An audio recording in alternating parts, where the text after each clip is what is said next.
following program is a SUTV student production.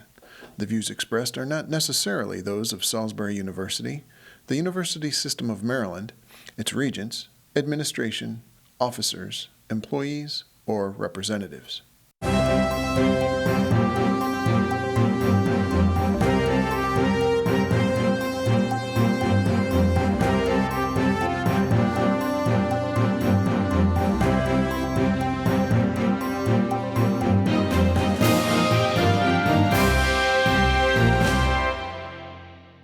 Good evening and welcome to SUTV Weekly News for this Wednesday, October 16th, 2013. We begin tonight's broadcast with the fire alarm that led to an evacuation of the Guerrero University Center on Tuesday. At 1:23 p.m., an email was sent to students in which university police made clear that there was no danger and it was safe for students and staff to re-enter the building. And now Taylor Rogers brings us a story on how the university prepares to alert the campus community in the case of an emergency. Last week, Salisbury University conducted its Fall Emergency Alert System exercise. The U.S. Department of Education requires all campuses to schedule this exercise at least once a year, and for the past 5 years, the university's emergency committee has took it a step further by having them every semester to familiarize new students. We spoke with the chair of the committee, Police Chief Edwin Lashley, on all the ways students are notified of the alert. The system goes out in two waves. The first wave is the text messaging. It also is an email, and there's a cable television interrupter, which we have the ability to preempt or send a script beneath the television screen. The second wave, one will refer to the SU website. Also the emergency web page, email, and we have what's called building safety personnel. Each building has individual representatives who've been trained by the Emergency Preparedness Committee to assist individuals in adhering to the instructions of the alerts. And Lashley told us that the alert has been used 3 times for weather-related events, including this past summer's tornado warning. From outside of the police department building, this is Taylor Rogers reporting for SUTV News. And as the month of October moves along, so too do the activities for Breast Cancer Awareness Month. Brooke Reese covered another one of those events last week and has that story for us tonight. Today we are having a booby bake sale. All the proceeds go to the American Cancer Society for breast cancer research. We are also doing About Faces came today, and they're doing pink extensions in your hair and also pink feathers. You get your extensions for $10 and the feathers for $12, and all the proceeds go to the American Cancer Society. It's amazing that what a small university like Salisbury University can actually do. Within this week, we've raised over $500, and all that, again, is going to go to breast cancer research, education, and how to better inform women of, how to get their mammograms, the funding for getting their mammograms. I've had several other family friends and actually distant family members that have been touched by this disease, and luckily all of them are still here today, and they're fighting with us. But I know that there's a lot of people that aren't here and they're not able to fight, so we're doing it for them. And as Brooke reported last week, you can show your support by signing up for a walk-run being organized by SU student Emma Beebe. The event, which will be held this Sunday, is open to the entire community, and you can sign up by emailing Emma or visiting the University Orchard Clubhouse. PACE is an institution on this very campus with the goal of getting students more involved with civics and the decisions and decision makers that affect them. Recently, the organization has seen some changes, but as you'll see, the organization is here and has big plans for the future. PACE, Salisbury's Institute for Public Affairs and Civic Engagement, is a nonpartisan organization that seeks to help students become interested in local, state, national, and global affairs and politics, as well as acting as a resource for local government, nonprofit organizations, and public groups. PACE now has a new location, and we spoke with new director Jacob Day about the new location and how the new location will benefit the future of PACE, including the students involved. We switched places with the Environmental Studies Department, which is a newly formed department. It's been a program for a long time here. As ENVR became a department and is moved into the PACE House, we are now in Holloway Hall, 3rd floor Holloway Hall, 347. So come visit me. What I'm trying to set up is a space where anyone in a course related to PACE or a course with a civic engagement component can feel that they have a co-working space that they can come to. We also spoke with a student to get their perspective on the new changes and their opinion on Jacob Day. You might have more political experience than Dr. Hoffman did, so maybe he'll bring kind of that experience to the teaching? We really just went to lectures. We didn't really actually get physically involved in the city or anything like that. So I think him getting people involved would be great. In the mission of Salisbury University, it talks about the importance of having every student being engaged in public discourse and every student learning about civic engagement and becoming a global citizen while here.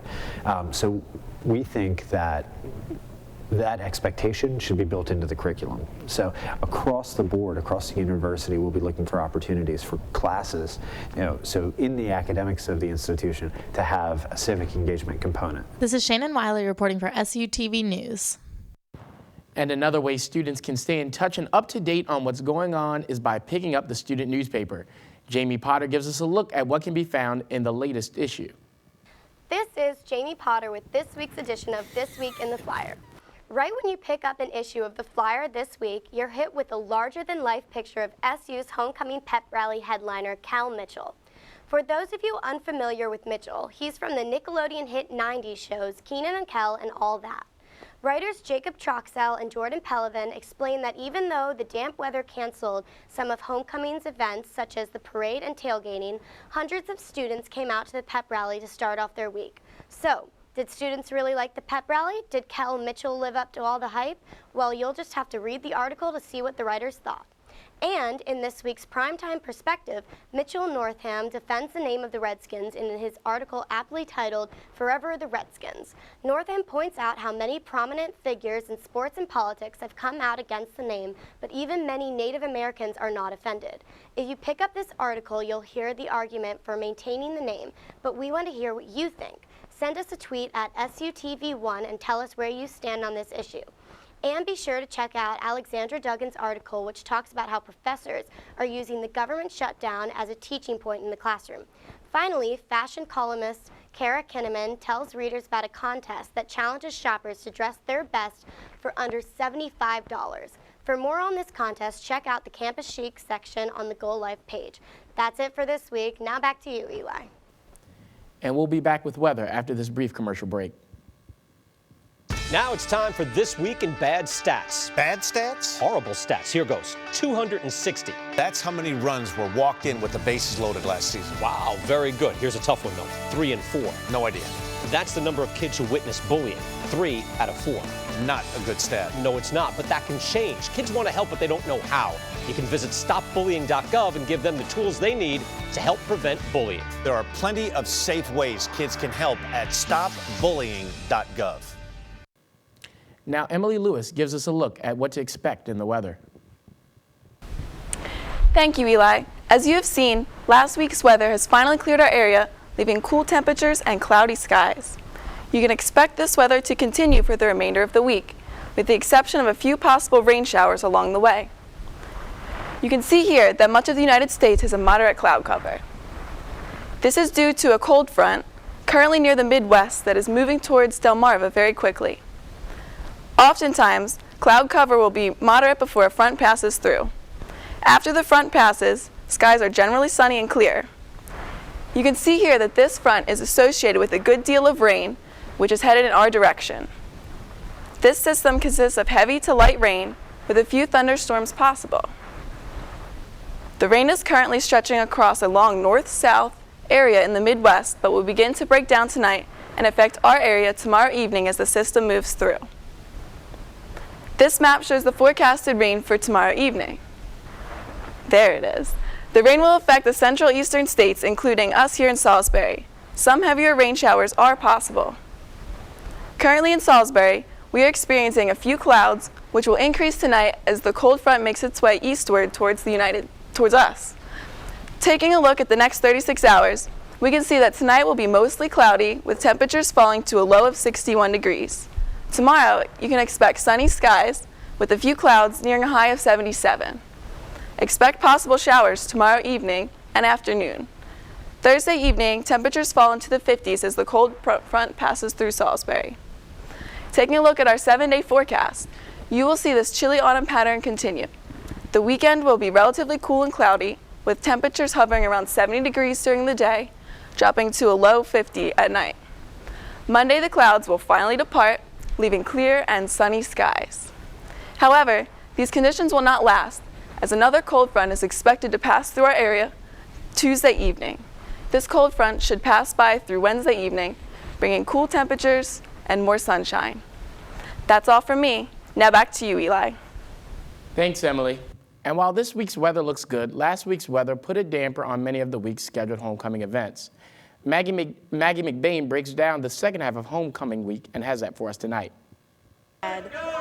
Thursday night, there was a Battle of the Bands competition and a wing eating competition in the Wacomico room. This event was just one that had to be rescheduled and put into a different location due to the weather this week.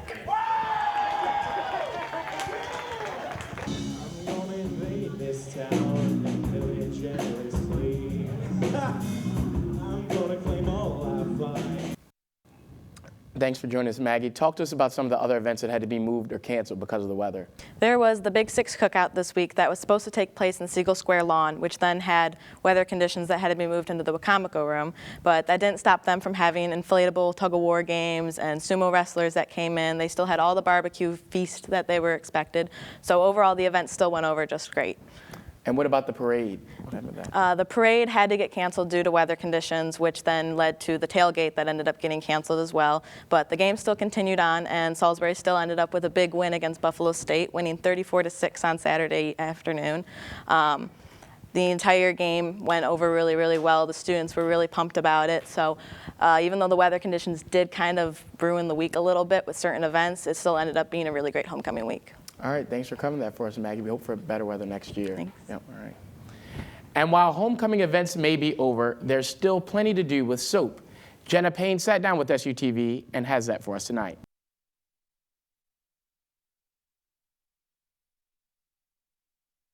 Tonight, which is Wednesday, we're having a showing of Grown Ups 2 at 9 p.m. in Devil Abyss 123. We're having it played again on Friday, same time, same place, and then on Sunday we're having it shown for the last time in Devil Abyss 123 at 1 p.m. I've heard that movie's really cute, so if you all want to come out and watch that, I definitely advise it. On Thursday, we're having an open mic night at 7 o'clock in the Wacomico room. It's where you can say poems, sing, play an instrument, and show off any talent that you've been dying to show. And then on Saturday, we're having a family weekend event. His name is Joseph Tran, and he's a comedian. He's going to be in Holloway Hall Auditorium at 8 p.m., so that's a fun family event. And then our last two events of the week are on Sunday. The first one is from 5 to 7 in Fireside Lounge. It's a psychic fair where a lady named Paulette is probably going to come with a few other psychics, and they're going to do palm readings, tarot cards, all that kind of stuff, and tell all the students about their futures. And then the last event is at 8 p.m. that same night, and it's actually Paulette's son named Chris Moon. He is a paranormal investigator who came last year, and he tells us all about his experiences with paranormal investigating, and he's actually going to probably investigate the paranormal activity around campus. So that'll be a great time. So if you're interested in any of those events, please come out. Thanks. And now Kat Murphy gives us a sports update of what's going on with SU sports teams. The Salisbury University football team used another strong defensive performance and a stellar running game to claim its third straight win on Saturday afternoon with a 34-6 win against Buffalo State College. The Salisbury defense came up with 3 interceptions, 2 from junior linebacker Stephen Gamble and the other from senior safety Greg Stanton, limiting Buffalo State during the homecoming match. Offensively, the goals were paced by junior quarterback Joey Jones, who ran for a game-high 121 yards and 2 touchdowns. Salisbury will be back in action next Saturday, hosting St. John Fisher College as part of the family weekend. And the Salisbury University men's soccer team went to Saturday's match against Southern Virginia University, looking to extend a winning streak. With goals by juniors Stephen Poorman and Tanner East and freshman Nathan Matola, the Seagulls did just that, defeating the Knights 3-0. The victory extends the Seagulls' win and shutout streak to 6 games. Offensively, Salisbury recorded 28 shots by 15 different players and traveled to Arlington, Virginia on October 16th. And the number 7 Salisbury University field hockey team hosted its 4th annual Corners for Cancer game on Sunday afternoon, hosting Frostburg State University. Freshman Yumi Kim began a big day by earning her first career hat trick against the Bobcats and assisting Salisbury in a 6-0 win. Salisbury dominated each facet of the game in the first half, holding a 21-1 edge in shots. The Gulls travel to Christopher Newport University tonight and the University of Mary Washington on Saturday. And the women's soccer team wrapped up its weekend trip to Virginia with a 0-0 tie against Washington and Lee University Sunday afternoon. Junior Michelle Conrad stopped 6 shots in the 65 minutes to preserve the scoreless tie. Sophomores Jenna DeLito and Logan O'Meara led the Seagull attack with 2 shots each. The Seagulls have a midweek clash with Christopher Newport University tonight at 6 p.m. That's all for the SU Sports Update. This is sports correspondent Kat Murphy. And on Monday, Attorney General Doug Gansler announced that State Delegate Jolene Ivey would be his running mate in the 2014 gubernatorial race. Ivey has served as then Congressman Ben Cardin's press secretary, and since 2003, she has represented the 47th district, comprising areas of Prince George's County. Stephen Seneme, editor of The Flyer and the president of the Young Democrats, talked to us about the selection. He stated that he thought that this would not hurt Gansler's chances. In national news, Senate Majority Leader Harry Reid announced earlier today that he and Senate Minority Leader Mitch McConnell had agreed on a bipartisan deal that would end the government shutdown and increase the debt limit, preventing the country from defaulting. House Speaker John Boehner stated soon after that he will put the bill on the floor of the House and they will not prevent a vote. No longer afraid of the news of a potential meltdown, the Dow jumped more than 200 points due to investor optimism. And earlier today in Red Square, the SGA put on Recycle Madness, an event which gives RSOs the opportunity to come together and recycle. The top recycling organizations can win money and bragging rights. This is also a recognized event. Well, the SGA really wants to support the President's Climate Action Plan, so this is a good way for us to, promote sustainability on campus. And it was on this day in 1859 that abolitionist John Brown led a group of 21 in a raid on Harper's Ferry in Virginia. 10 of Brown's men were killed and 5 escaped. Brown and 6 of his followers were captured and executed. Today in 1901, Booker T. Washington dined at the White House as a guest of Teddy Roosevelt. Roosevelt's invitation led to an outcry, and another black would not be invited back to the White House for almost 30 years. And on October 16th, President John F. Kennedy was informed that reconnaissance photos revealed the presence of missile bases in Cuba, igniting the Cuban Missile Crisis. For tonight's Campus Spotlight, Stephen Graves talks to 2 students about what comes with being in the foreign exchange program and the problems and joys that come with it. Walk by this practice room in Fulton Hall and you can almost guarantee that 22-year-old Bob Huang will be brushing up on his musical skills. After coming to Salisbury University from Korea through a foreign exchange program, he says music brings him a little closer to home. It makes me really calm down and makes me happy, and it's beautiful as well. With any big move, there come some adjustments that are needed to conform to the culture. One of these adjustments is name change.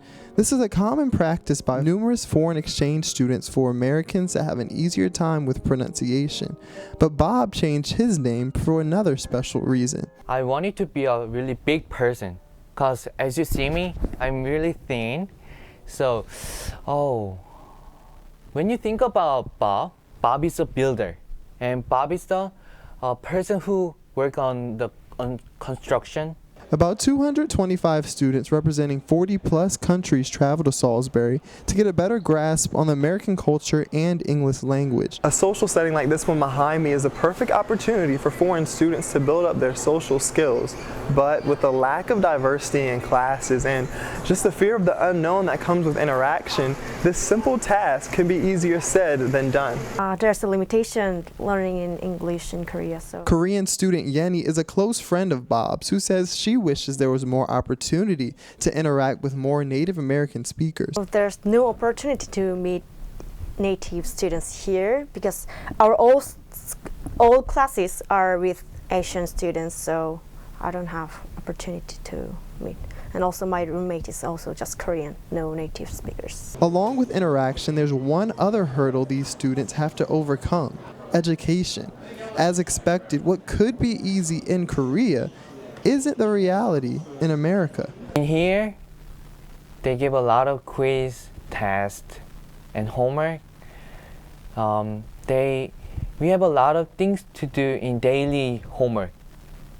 But in Korea, we have a research or big report 2 times a semester. Sometimes we can copy the other person's idea, but in here, I think they treat really strict. Even with all these hurdles, students just like Bob seem to have a positive outlook on this opportunity not given to many. It's been fantastic, actually. I met a lot of nice persons and nice people.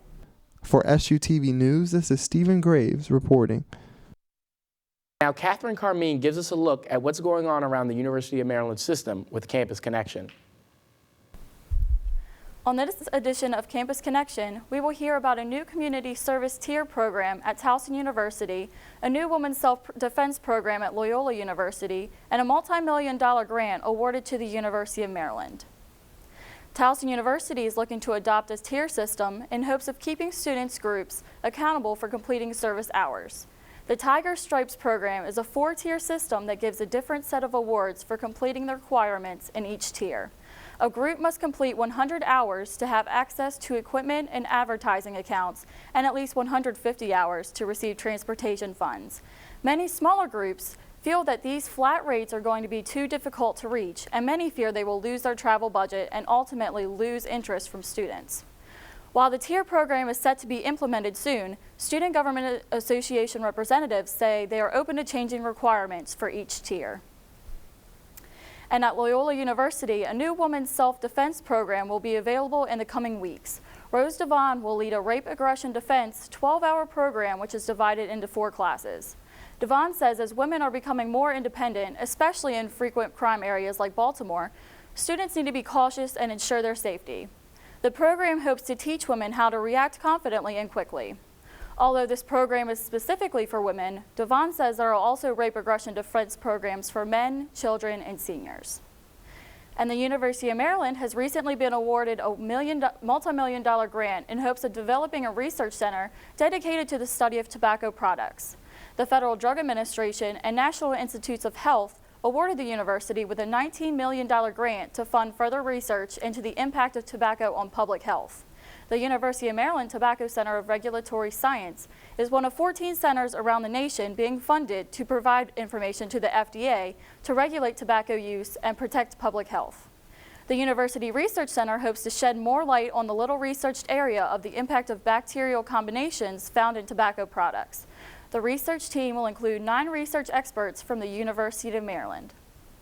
Until next time, this is Catherine Carmine with this week's edition of Campus Connection. For all of us at SUTV News, thank you for joining us. I'm Eli Modlin. Have a good night.